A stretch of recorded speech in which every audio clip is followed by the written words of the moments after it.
Welcome back to my channel. Today's video I'm going to be doing some oil painting, and I found this ash oil painting paper which I never knew existed. It's actually a block, and so these are the brushes that I bought. They're still quite new. I bought a few supplies before I finished with oils, and this is the liquid white Bob Ross. It's quite nice to use. It's just a thin sort of white sort of base, and there's also a liquid clear which you can see is quite transparent, and these are ideal to use for blending, getting colour mixes and things like that. I've got the 1-inch brush and also this Liquid Original, which is a really nice medium to use.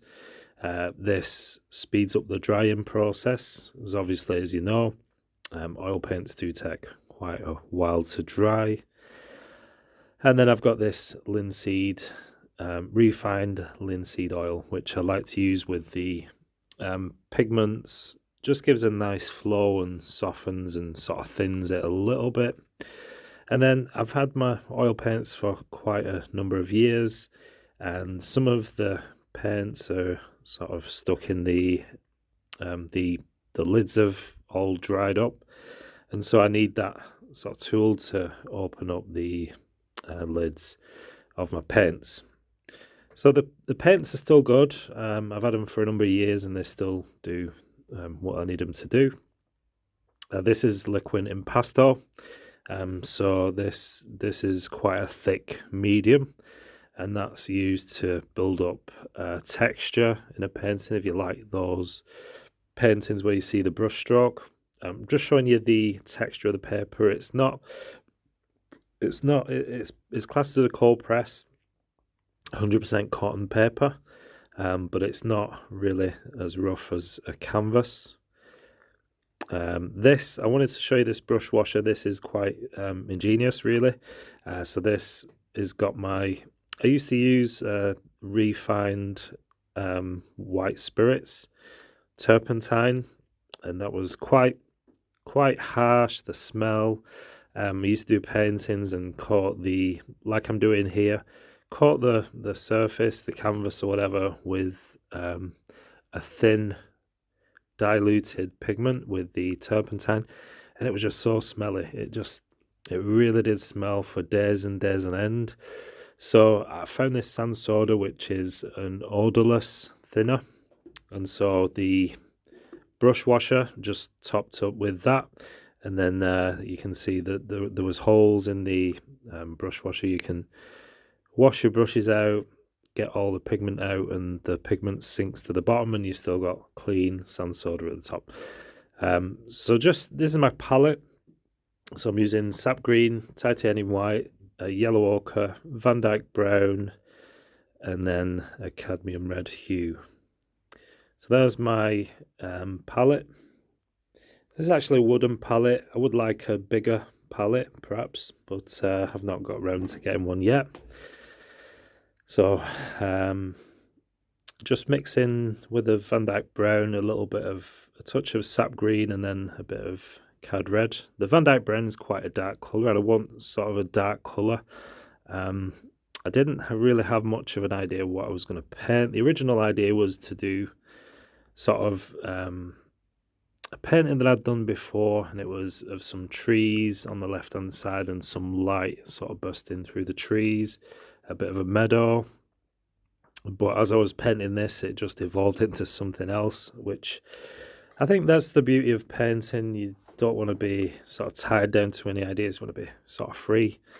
So I'm just using the 1-inch brush just to tap in some colour. I want this quite dark to balance out to look nice with the yellow background.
One of the things I've noticed about this paper, it's not got as much of a tooth to it as I'd normally find on the cotton canvases.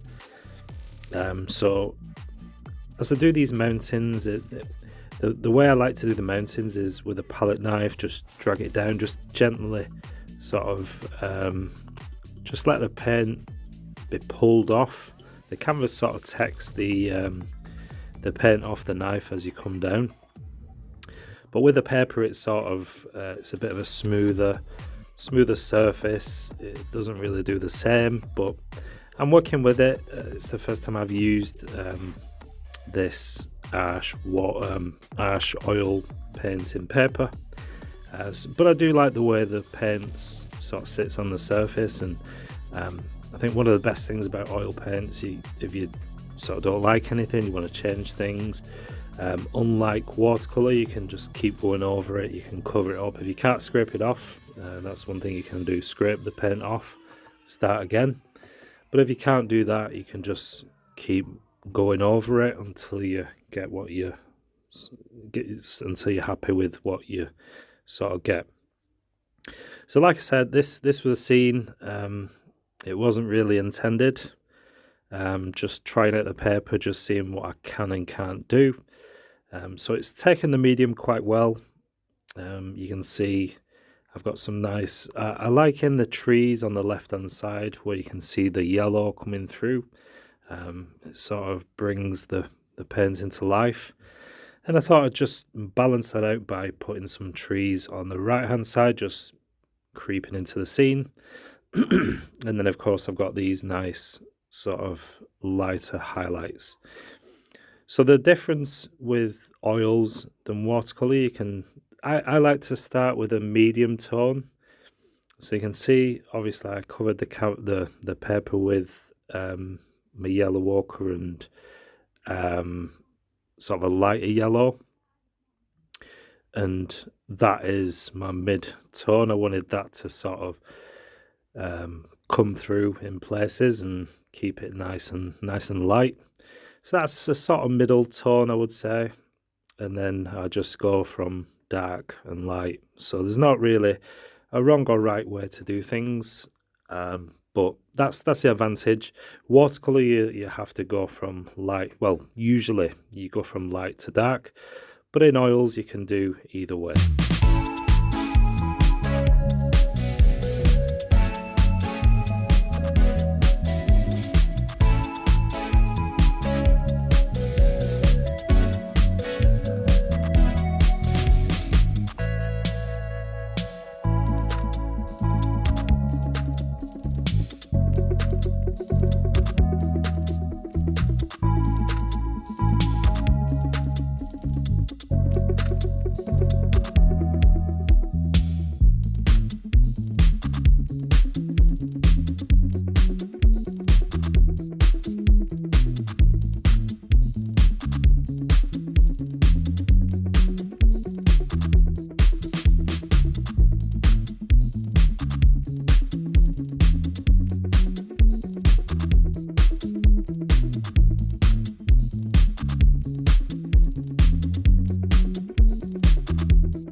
The best thing about oil paints, I think, is you're just in so much control.